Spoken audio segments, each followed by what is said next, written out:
Hello friend, welcome to my channel JD science classes में आप सभी का स्वागत है। आज हम आपको UP triple S C PET का जो है आज हम प्रैक्टिस सेट लेकर आए हैं, जिसमें हमारा ये पहला प्रैक्टिस सेट होगा। और आपका जब तक पेपर होने जाता हम आपको डेली एक प्रैक्टिस सेट कराएंगे। तो आपको यहाँ काफ़ी इंपॉर्टेंट प्रश्न आएंगे और यहाँ से आपको एग्जाम में प्रश्न देखने को मिलेंगे। तो आशा करता हूँ आप सभी अच्छे होंगे और आपकी तैयारी बढ़िया चल रही होगी। अगर आप हमारे चैनल पर नए हैं तो चैनल को सब्सक्राइब कर लीजिएगा ताकि आपको नोटिफिकेशन मिलता रहे और हम आपको डेली एक प्रैक्टिस सेट कराएंगे। ठीक है, देखिए, आइए देखते हैं। पहला प्रश्न है, कहने की किस हड़प्पा कालीन कालीन स्थल से जुताई वाले क्षेत्र के साक्ष्य तथा कृषि कार्य संबंधी अवशेष मिले हैं। तो इंपॉर्टेंट प्रश्न है, बताइए सही ऑप्शन हो जाए। करें कि हड़प्पा, मोहनजोदाड़ो, लोथल या कालीबंगा। तो सही ऑप्शन आपका हो जाएगा। तो सही ऑप्शन आपका हो जाएगा कौन सा? ऑप्शन नंबर आपका डी नंबर हो जाएगा। कालीबंगा से जो है जुताई वाले क्षेत्र के साक्ष्य तथा कृषि कार्य संबंधी अवशेष मिलेंगे। तो देखिए कालीबंगा ये कहाँ है? ये राजस्थान में। कहाँ है? ये राजस्थान में है। ठीक है, तो ऑप्शन नंबर इसका आपका डी नंबर सही हो जाएगा। ठीक है, देखिए ये जो है ये कहाँ है? राजस्थान के हनुमानगढ़ जिले में यह जो है एक प्राचीन एवं ऐतिहासिक स्थल है। देखिए यहाँ जो है कपास की खेती के अवशेष मिले हैं। किसके? कपास के। तो ये ऐसा भी पूछा जाएगा। ठीक है, और यहाँ जो है यहाँ पर मिश्रित खेती चना व सरसों के साक्ष्य भी मिले हैं और हल के अंकित रेखाएं भी प्राप्त हुई है यहाँ से। तो इतना आपको यहाँ याद रखना है। देखिए इसकी खोज जो है अमलानंद घोष ने की थी। ठीक है, तो यहाँ पे आपका डी नंबर आपका ऑप्शन सही हो जाएगा। देखिए लोथल कहाँ है? ये गुजरात में है। कहाँ है? ये गुजरात में है। तो ये आपका पिछले 2021 में पूछा गया था, लोथल है। तो ये पूछा था, ये क्या है? एक बंदरगाह है। ठीक है, गुजरात में स्थित है। और ये मोहनजोदाड़ो, ये मोहनजोदाड़ो का ये है, ये किसका जो शाब्दिक अर्थ होता है? मृतकों का टीला। यह कहाँ है? ये सिंध प्रांत के लरकाना जिले में सिंधु नदी के दाहिने तट पर स्थित है। ठीक है, इसकी खोज जो है मोहनजोदाड़ो की खोज कौन किए थे? रखालदास बनर्जी ने 1922 ईस्वी में किए थे। ठीक है, यहाँ से ध्यान दीजिए। ये और ये हड़प्पा, देखिए हड़प्पा जो है यह सिंधु घाटी सभ्यता में यह सबसे पहले खोजी गई सभ्यता थी। ठीक है, यह 1921 में जो है हड़प्पा सभ्यता की खोज दयाराम साहनी ने किया था। ठीक है, यह पाकिस्तान के पूर्वोत्तर स्थित पंजाब प्रांत में स्थित है। ठीक है, तो यहाँ पे आप इतना ध्यान रखिएगा क्योंकि यहाँ से प्रश्न आपके जरूर बनते हैं। चलिए आगे चलते हैं। अगला प्रश्न है, कह रहे कि भगवान राम पर केंद्रित भक्ति आंदोलन के अग्रदूत कौन थे? तो यहाँ कह रहे कि जयदेव थे, विवेकानंद थे, रामानंद या नामदेव थे। तो सही ऑप्शन आपका यहाँ हो जाएगा। तो सही ऑप्शन हो जाएगा, ऑप्शन नंबर सी हो जाएगा, रामानंद थे। अगला भाई देखिए प्रश्न, अगला प्रश्न कह रहे कि भारत में प्रथम मुगल सम्राट कौन था? तो आपको बताना है कि भारत में जो है प्रथम मुगल सम्राट कौन थे। तो कह रहे शाहजहां, बाबर, हुमायूं या अकबर। तो सही ऑप्शन आपका कौन सा हो जाएगा? तो ऑप्शन नंबर यहाँ पर बी नंबर हो जाएगा, बाबर। देखिए बाबर ने जो है दिल्ली सल्तनत के अंतिम शासक इब्राहिम लोदी को मारकर जो है 1526 ईस्वी में पानीपत के लड़ाई में जो है इन्होंने इब्राहिम लोदी को लोदी वंश के अंतिम शासक इब्राहिम लोदी को मारकर जो है इन्होंने मुगल सम्राट की स्थापना की थी। किसने? बाबर ने। ठीक है, तो देखिए बाबर से संबंधित क्वेश्चन आपसे पूछा जाता है। बाबर ने जो इनके चार जो है इनके प्रमुख युद्ध हैं जो वे हैं, जैसे इसको देखो याद रखना है कैसे, जैसे पानी पिया। तो पानी पिया तो 1526 हो गया, याद रखना है। खाना खाया, खानवा का युद्ध कब हुआ था? 1500, ऐसे क्रम से भी आपसे लगाने पूछता है। खाना खाया। और चंदेरी का युद्ध जो है 1528 ईस्वी में हुआ था। और एक जो है गग्गर का युद्ध कब हुआ था? ये 1529 ईस्वी में। ठीक है, और इसकी 1530 में मृत्यु हो जाती है। ठीक है, तो ऐसे याद रखना है कि पानी पिया, खाना खाया, खा से खानवा, पा से पानीपत का युद्ध, और चंचा से चंदेरी मतलब चाय पिया, और गा से घर मतलब गग्गर मतलब घर गया। ठीक, तो ऐसे याद रखना, पानी पिया, खाना खाया, चाय पिया, घर गया। तो ऐसे आपको क्रम से याद रखना है, इसके क्रम भी लगाने के आपसे पूछा जाएगा। ठीक है, तो आपको यहाँ ऐसे याद रखना। तो ऑप्शन नंबर बी सही हो जाएगा। ठीक है, आइए आगे चलते हैं। अगला है, कहने की अष्ट प्रधानमंत्री परिषद किसके राज्य प्रधान में सहायता करती थी? देखिए तो आपका शिवाजी टॉपिक रखा गया है। तो बताइए कह रहे चंद्रगुप्त मौर्य, बिंदुसार, अशोक या शिवाजी। तो सही ऑप्शन आपका हो जाएगा, तो ऑप्शन नंबर आपका डी नंबर हो जाएगा, शिवाजी के। ठीक है, तो शिवाजी के अष्ट प्रधानमंत्री मंत्री परिषद प्रबंध में क्या थे? सहायक थे। तो ऑप्शन नंबर डी आपका सही हो जाएगा। ठीक है, तो मराठा शासक छत्रपति शिवाजी महाराज परिषद को अष्ट प्रधान कहा जाता है। अगला प्रश्न है, कहने की प्रसिद्ध जैनी जल मंदिर भारत के किस राज्य में स्थित है? तो ये कहाँ है? तो सही ऑप्शन आपका डी नंबर हो जाएगा, बिहार में। अगला है, अगला प्रश्न कहना कि श्रीमती एनी बेसेंट कांग्रेस की अध्यक्ष कब निर्वाचित हुई थी? तो ये कब हुई थी? तो सही ऑप्शन आपका हो जाएगा, तो ऑप्शन नंबर बी हो जाएगा, कलकत्ता अधिवेशन 1917 में जो है। ठीक है, देखिए भारतीय राष्ट्रीय कांग्रेस की स्थापना 1885 ईस्वी में ए यू ह्यूम ने किया था। ठीक है, तो यहाँ पे आपका बी नंबर सही हो जाएगा। अगला प्रश्न है, कह रहे कि बंगाल का विभाजन कब हुआ था? बंगाल का विभाजन कब हुआ था? तो सही ऑप्शन आपका हो जाएगा, सही ऑप्शन आपका ए नंबर हो जाएगा, 15 अक्टूबर 1905 को जो है, उस समय वायसराय कौन थे? लॉर्ड कैनिंग थे। तो ये भी पूछा जाता है कि बंगाल विभाजन के समय वायसराय कौन थे? तो आपको याद रखना है लॉर्ड कैनिंग थे। ठीक है, तो ऑप्शन नंबर ए आपका सही हो जाएगा।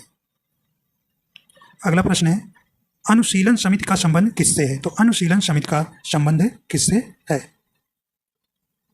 तो सही ऑप्शन हो जाएगा, ऑप्शन नंबर डी हो जाएगा, पी मित्रा से। देखिए पी मित्रा जो अनुशीलन समिति की स्थापना पी मित्रा, वरींद्र घोष और भूपेंद्र दत्त ने सहयोग से जो है 1902 में मिदनापुर जो है पश्चिम बंगाल में अनुशीलन समिति का गठन किया गया था। तो ये कहाँ है? मिदनापुर में। मिदनापुर ये कहाँ है? पश्चिम बंगाल में जो है, ये जो है अनुशीलन समिति की स्थापना 1902 में की गई थी। तो इस प्रकार आपका डी नंबर यहाँ सही होगा। अगला है, करें कि भारत में गर्म दली आंदोलन का पिता किसे माना जाता है? तो भारत में गर्म दली आंदोलन का पिता किसे माना जाता है? तो सही ऑप्शन आपका हो जाएगा, तो सही ऑप्शन आपका कौन सा हो जाएगा? ऑप्शन नंबर बी हो जाएगा, बाल गंगाधर तिलक को। ठीक है, देखिए 1907 में ये पूछा गया प्रश्न है, 1907 में सूरत में कांग्रेस का विभाजन गरम और नरम दल में हो जाता है। ठीक है, तो यहाँ आपको रखना है कि गरम दल और नरम दल का विभाजन कब होता है? 1907 में। कब? ये 1907 में जो है सूरत अधिवेशन, कांग्रेस के सूरत अधिवेशन में जो है गरम दल और नरम दल का विभाजन हो जाता है। तो यहाँ पे गरम दलीय आंदोलन का पिता किसे कहा जाता है? ये बाल गंगाधर तिलक को कहा जाता है। आइए देखते हैं अगला प्रश्न है। अगला प्रश्न है, करें कि गदर पार्टी के प्रमुख नेता इनमें से कौन थे? सही ऑप्शन आपका यहाँ हो जाएगा, तो ऑप्शन नंबर आपका ए हो जाएगा, लाला हरदयाल। देखिए गदर पार्टी के प्रमुख नेता जो है कौन थे? लाला हरदयाल। तो ऑप्शन नंबर आपका ए नंबर सही हो जाएगा। देखिए इसकी स्थापना जो है 1913 में जो है यह सैन फ्रांसिस्को में हुई थी। तो गदर पार्टी की स्थापना 1913 में लाला हरदयाल के द्वारा सैन फ्रांसिस्को में की गई थी। तो ऑप्शन नंबर आपका ए नंबर यहाँ सही हो जाएगा। आइए देखते हैं अगला प्रश्न। अगला प्रश्न कह रहे हैं कि मानस किस नदी की सहायक नदी है? तो मानस कह रहे हैं कि किस नदी की सहायक नदी है? तो गंगा, महानदी, ब्रह्मपुत्र और गोदावरी। देखिए 10 जो है वो प्रश्न आपके इतिहास से थे, अब जो है आपके जियोग्राफी के 5 क्वेश्चन रहेंगे। चलिए, तो सही ऑप्शन आपका सी नंबर हो जाएगा, या ब्रह्मपुत्र की नदी की सहायक नदी है मानस। ठीक है, देखिए जो ब्रह्मपुत्र नदी जो है ये कहाँ से निकलती है? ये आपका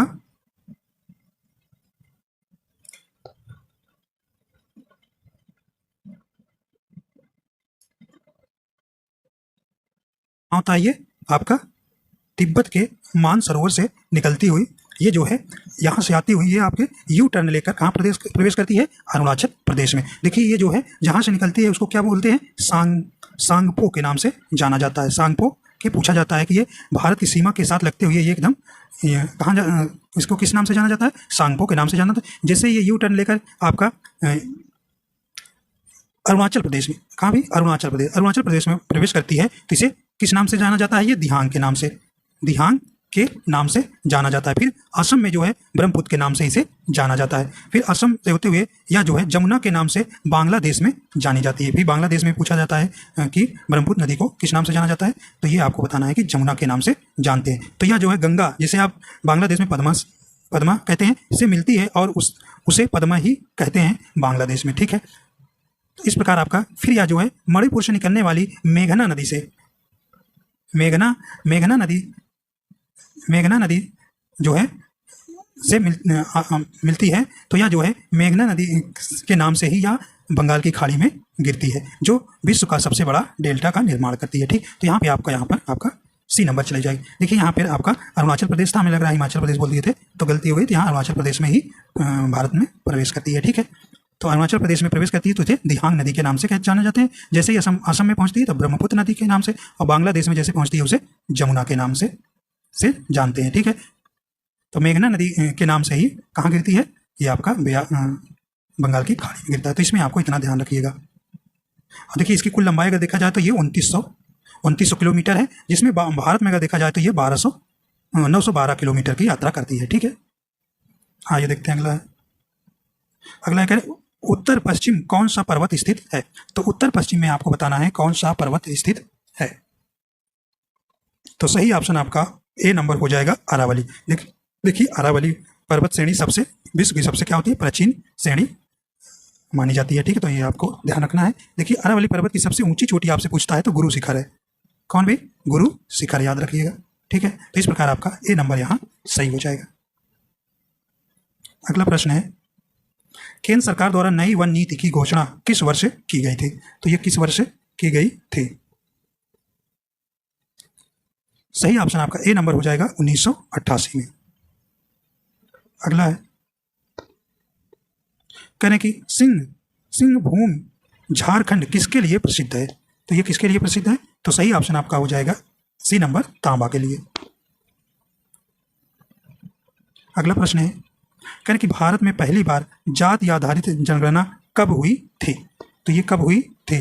तो सही ऑप्शन आपका हो जाएगा ऑप्शन नंबर सी हो जाएगा 1931 में की गई थी। ठीक है, तो भारत में जनगणना की शुरुआत जो है 1872 ईस्वी में लॉर्ड मेयो के समय में प्रारंभ की गई थी। ठीक है, अगला है कहने कि भारत में राष्ट्रीय आय की गणना का कार्य कौन करता है। तो सही ऑप्शन आपका हो जाएगा। देखिए अब आपका यहाँ पे इकोनॉमिक्स का प्रश्न आए हैं। ठीक है, 5 प्रश्न आपके इकोनॉमिक्स का भी आना है। अगला है चलिए, तो कौन करता है भी, तो आपका ऑप्शन नंबर आपका यहाँ बी नंबर हो जाएगा केंद्रीय संघीय संगठन। ठीक है, तो इस प्रकार आपका बी नंबर सही हो जाएगा। तो देखिए इसकी स्थापना कब हुई थी, 5 मई 1951 में, और इसका मुख्यालय जो है कहाँ है, नई दिल्ली में। ठीक है, अगला है भारत में बेरोजगारी का मुख्य स्वरूप क्या। तो यहाँ आपको बताना है भारत में मुख्य स्वरूप क्या है, चक्रीय, संरचनात्मक है, ऐच्छिक, या इनमें से कोई नहीं। तो सही ऑप्शन आपका बी नंबर हो जाएगा संरचनात्मक है। तो संरचनात्मक बेरोजगारी क्या है, यह ऐसी बेरोजगारी जब लंबे समय तक चलने वाली बेरोजगारी है जो अर्थव्यवस्था में बदलाव के कारण होती है। ठीक है, तो अर्थव्यवस्था में बदलाव होने पर यह संरचनात्मक बेरोजगारी होती है। अगला है राष्ट्रीय ग्रामीण रोजगार गारंटी योजना कब शुरू की गई थी। तो ये कब की गई थी। तो सही ऑप्शन आपका ए नंबर हो जाएगा 2 फरवरी 2005 को। अगला है करे भूदान आंदोलन किसके द्वारा प्रारंभ किया गया था। तो किसके द्वारा प्रारंभ किया गया था। सही ऑप्शन आपका डी नंबर हो जाएगा विनोबा भावे द्वारा। अगला है राष्ट्रीय विकास परिषद का पदेन अध्यक्ष कौन होता है। सही ऑप्शन आपका हो जाएगा कौन होता है भी, सही ऑप्शन ए नंबर हो जाएगा प्रधानमंत्री होता है। अगला प्रश्न है देखिए अब संविधान के प्रश्न है, संविधान सभा की प्रथम बैठक कब हुई थी। ये कब हुई थी। तो सही ऑप्शन आपका कौन सा हो जाएगा, ऑप्शन नंबर ए हो जाएगा 9 दिसंबर 1946 को। अगला प्रश्न है संविधान सभा में राष्ट्रगान को कब स्वीकार किया था। तो ये कब किया गया। तो सही ऑप्शन का ए हो जाएगा 24 जनवरी 1950 को। अगला प्रश्न है कह रहे कि संपत्ति के अधिकार को किस संविधान संशोधन द्वारा हटा दिया गया। तो बताइए भी, तो ये किस कह रहे हैं, सही ऑप्शन आपका हो जाएगा। तो ऑप्शन नंबर ए हो जाएगा 44वें संविधान संशोधन 1978 के तहत जो है यहाँ पर संपत्ति के अधिकार को क्या कर दिया गया, हटा दिया गया और इसे एक विधिक अधिकार बना दिया गया। और यह जो है अनुच्छेद कितने में रखा गया है, 300A में, और भाग जो है आपका अनुच्छेद ये है अनुच्छेद 300A में, और भाग जो है आपके 12 में रखा गया है। ठीक है, अगला देखते हैं कहें कि राष्ट्रपति पर महाभियोग का आरोप संसद के किस सदन में लगाया जा सकता है। तो बताइए सही ऑप्शन आपका हो जाएगा। तो सही ऑप्शन आपका कौन सा हो जाएगा, ऑप्शन नंबर सी हो जाएगा किसी भी सदन द्वारा, लोकसभा या राज्यसभा द्वारा किसी भी सदन में क्या होगा, राष्ट्रपति पर महाभियोग लगाया जा सकता है अनुच्छेद कितने में? अनुच्छेद 61 में। ठीक है, 61 के तहत जो है राष्ट्रपति पर महाभियोग लगाया जा सकता है। ठीक है, अगला प्रश्न है केंद्र सरकार का प्रथम विधि अधिकारी कौन होता है? तो ये भी सही ऑप्शन हो जाएगा। तो सही ऑप्शन आपका सी नंबर हो जाएगा। महान्यायवादी जो है केंद्र सरकार का प्रथम विधि अधिकारी होता है। और इन्हें कौन नियुक्त करता है? इन्हें राष्ट्रपति नियुक्त करते हैं। अगला है कहने की सापेक्ष आर्द्रता को मापने के लिए किस उपकरण का प्रयोग किया जाता है? तो यहाँ आपको बताना है सापेक्ष आर्द्रता को मापने के लिए किस उपकरण का प्रयोग किया जाता है। तो सही ऑप्शन ए हो जाएगा हाइग्रोमीटर का। ठीक है, ऑप्शन नंबर ए आपका सही हो जाएगा। देखिए बैरोमीटर से वायुमंडलीय दाब को मापा जाता है। अगला है पेट्रोल की गुणवत्ता किससे प्रदर्शित की जाती है? तो किससे प्रदर्शित की जाती है? तो सही ऑप्शन आपका ए नंबर हो जाएगा ऑक्टेन संख्या द्वारा। अगला है किस रक्त समूह को सर्वदाता कहा जाता है? तो ये सही ऑप्शन आपका हो जाएगा। तो ऑप्शन नंबर आपका डी हो जाएगा। ओ रक्त समूह को जो है सर्वदाता कहा जाता है। और सर्वग्राही किसे कहा जाता है? ए बी को।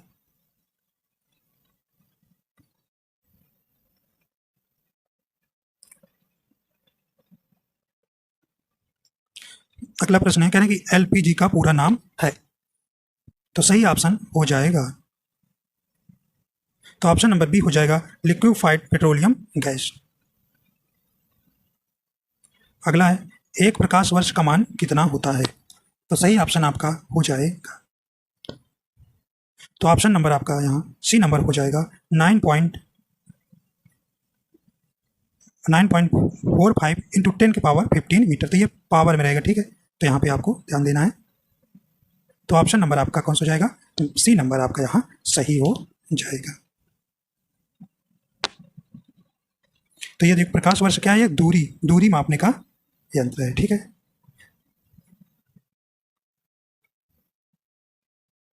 अगला प्रश्न है कह रहे कि व्यास सम्मान पाने वाली भारत की प्रथम महिला कौन थी?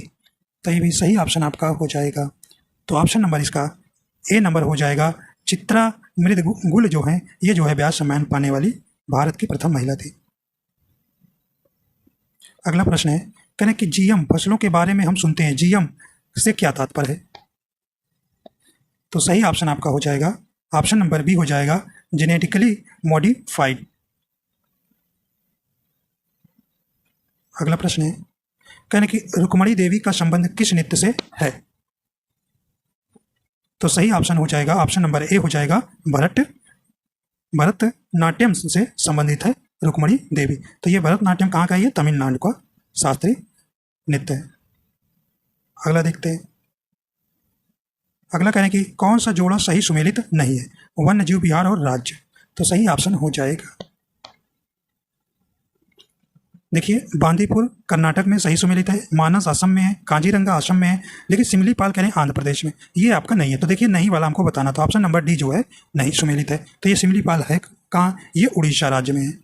ये उड़ीसा राज्य में जो है मयूरभंज जिले में है। कहाँ? मयूरभंज जिले में। तो ऑप्शन नंबर डी सही हो जाएगा। अगला है कह रहे विश्व विरासत स्थल पशुपतिनाथ मंदिर कहाँ है? तो सही ऑप्शन आपका हो जाएगा। तो ये सही ऑप्शन आपका ऑप्शन नंबर सी हो जाएगा। काठमांडू नेपाल में है। देखिए नेपाल में सार्क का मुख्यालय भी है काठमांडू में। पहला ब्रह्मपुत्र साहित्य उत्सव कहाँ पर आयोजित किया गया? सही ऑप्शन आपका हो जाएगा। तो ऑप्शन नंबर ए हो जाएगा गुवाहाटी में। देख अगला है कहने कि पोखरण में किस वर्ष पहला परमाणु परीक्षण आयोजित किया गया था? तो ये कब किया गया था भाई? तो सही ऑप्शन आपका हो जाएगा। ऑप्शन नंबर डी हो जाएगा 1974 में। ठीक है, और इसका जो कोड था पूछा जाता है स्माइलिंग बुद्धा। अगला है सशस्त्र सेना झंडा दिवस कब मनाया जाता है? बताइए भाई सशस्त्र सेना झंडा दिवस कब मनाया जाता है? तो सही ऑप्शन आपका हो जाएगा बी नंबर 7 दिसंबर को। 7 दिसंबर को देखिए 1949 से ये मनाया जाता है। अगला है कह भारत और पाकिस्तान के बीच सीमा समांकन रेखा कहलाती है। तो ये कौन से हो जाएगा? तो सही ऑप्शन आपका कौन सा हो जाएगा? ऑप्शन नंबर ए हो जाएगा, रेड क्लिफ रेखा। तो ऑप्शन नंबर ए आपका, देखिए यहाँ पे लिखा है ABCD। चलिए, तो सही ऑप्शन आपका ए सही हो जाएगा। डूरंड रेखा ये भारत और अफगानिस्तान के बीच, मैकमोहन रेखा ये भारत और चीन के बीच, और पाक जलडमरू मध्य ये भारत और श्रीलंका के बीच। ठीक है, श्रीलंका के बीच है। अगला है, केरल के राजा रवि वर्मा निम्न में से किस कला के लिए जाने जाते हैं? चलिए भाई, ऑप्शन यहाँ नहीं दिए थे, तो सही ऑप्शन आपका हो जाएगा। तो किस लिए? तो ऑप्शन नंबर यहाँ पे बी हो जाएगा, चित्रकार के लिए। आइए देखते हैं अगला प्रश्न है।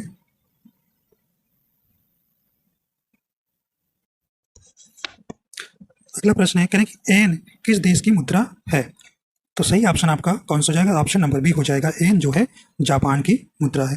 सॉरी, जापान की मुद्रा है एन। अगला है, नीचे दिए गए केंद्र शासित प्रदेशों में से कौन से 2 राज्यों की राजधानी है? तो सही ऑप्शन आपका कौन सा हो जाएगा? डी नंबर हो जाएगा, चंडीगढ़। अगला है, संसद के दोनों सदनों का संयुक्त अधिवेशन किसके द्वारा बुलाया जाता है? तो ये किसके द्वारा बुलाया जाता है? तो सही ऑप्शन आपका बी नंबर हो जाएगा, राष्ट्रपति द्वारा। 108वें अनुच्छेद के तहत जो है संसद के दोनों सदनों का संयुक्त अधिवेशन राष्ट्रपति द्वारा बुलाया जाता है। अगला प्रश्न है, करें हाल ही में एशियाई टेबल टेनिस चैंपियनशिप 2023 में किस देश की पुरुष टीम ने कांस्य पदक जीता है? तो ये किसने जीता है? तो सही ऑप्शन ए हो जाएगा, भारत ने।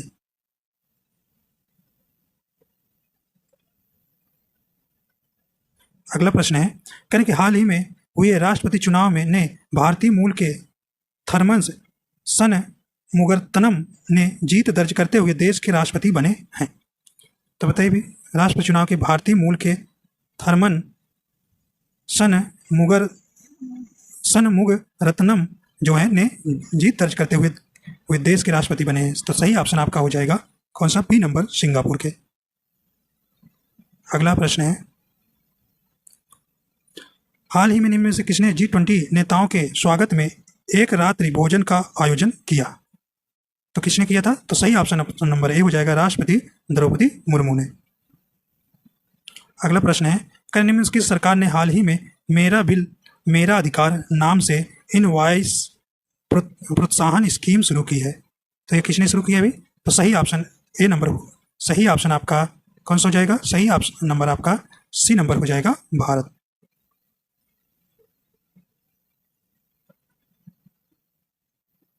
चलिए, एक ऑप्शन इधर आ गया। अगला प्रश्न है, करें कि हाल ही में नीरज चोपड़ा ने 88.77 मीटर के थ्रो के साथ ओलंपिक 2024 के लिए क्वालिफाई किया है। तो कौन सा? तो ऑप्शन नंबर बी हो जाएगा, पेरिस। अगला प्रश्न है, करें कि निम्न किस देश ने हाल ही में अभ्यास एकता के 6ठे संस्करण की मेजबानी की है? तो ये किस देश ने की है? तो सही ऑप्शन आपका डी नंबर हो जाएगा, मालदीव ने। अगला प्रश्न है, हाल ही में पहला भारत फ्रांस UAE मेरी टाइम्स एक्सरसाइज का आयोजन कहाँ किया गया है? तो ये कहाँ किया गया? तो सही ऑप्शन आपका बी नंबर हो जाएगा, ओमान की खाड़ी में। ठीक है, तो इस प्रकार आपके पूरा 50 प्रश्न हो जाते हैं। तो आशा करता हूँ ये आपको पसंद आया। अगर पसंद आया तो लाइक एंड शेयर कर दीजिएगा। अगर आप हमारे वीडियो बनाए हैं तो चैनल को सब्सक्राइब कर लीजिएगा ताकि आपको नोटिफिकेशन मिलता रहे। वीडियो देखने के लिए आपका बहुत बहुत धन्यवाद।